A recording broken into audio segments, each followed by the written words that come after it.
قرآن مجید میں 5 جگہ اللہ کے حق کے بعد فوراً والدین کا حق ہے. وَقَضَىٰ رَبُّكَ أَلَّا تَعْبُدُوا إِلَّا إِيَّاهُ وَبِالْوَالِدَيْنِ إِحْسَانًا. تیرے رب نے فیصلہ کر دیا ہے کہ اس کے سوا کسی کی بندگی نہیں کرو گے اور والدین کے ساتھ نیک سلوک کرو گے. اللہ کے حکم کے بعد، اللہ کے حق کے بعد والدین کا حق ہے.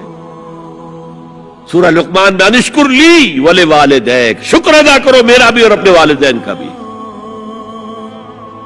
اور سورہ بنی اسرائیل میں تو کیا تفصیل آئی ہے. اما یبلغن عندک الکبر احدہما او کلاہما فلا تقل لہما اف ولا تنہرہما وقل لہما قولا کریما واخفض لہما جناح الذل من الرحمۃ وقل رب ارحمہما کما ربیانی صغیرا.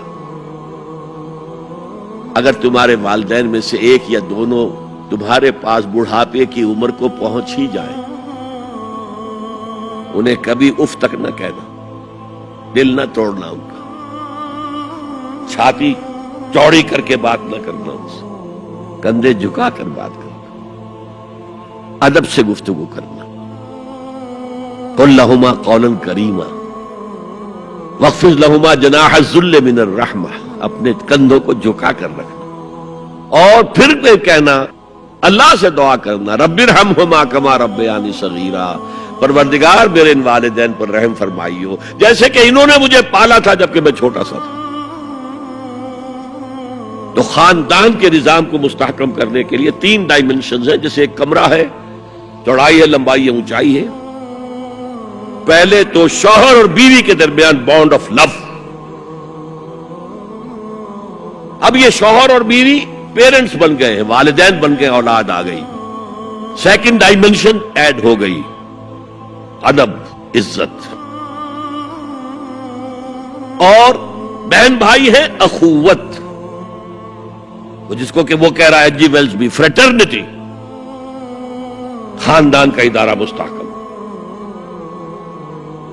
یہاں ایک نقطہ اور بیان کر دوں. لیگل لیول پر بیوی کے حقوق کم ہیں، شوہر کے زیادہ ہیں. الرجال قوامون علی النساء، سیدھی سیدھی بات ہے اور ہمیں ڈٹ کر کہنا چاہیے.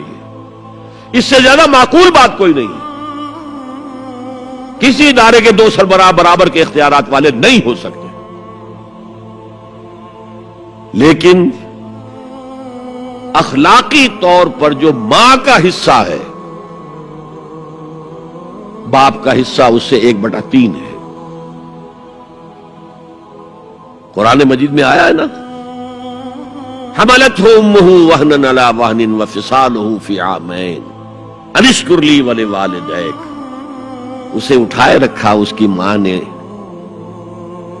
اپنے پیٹ میں، کمزوری پر کمزوری جھیل. کمزوری تو ہو رہی ہے، اس کا خون چوس رہا ہے اندر، جھونک جو ہے وہ چوس رہی ہے خون اس کا.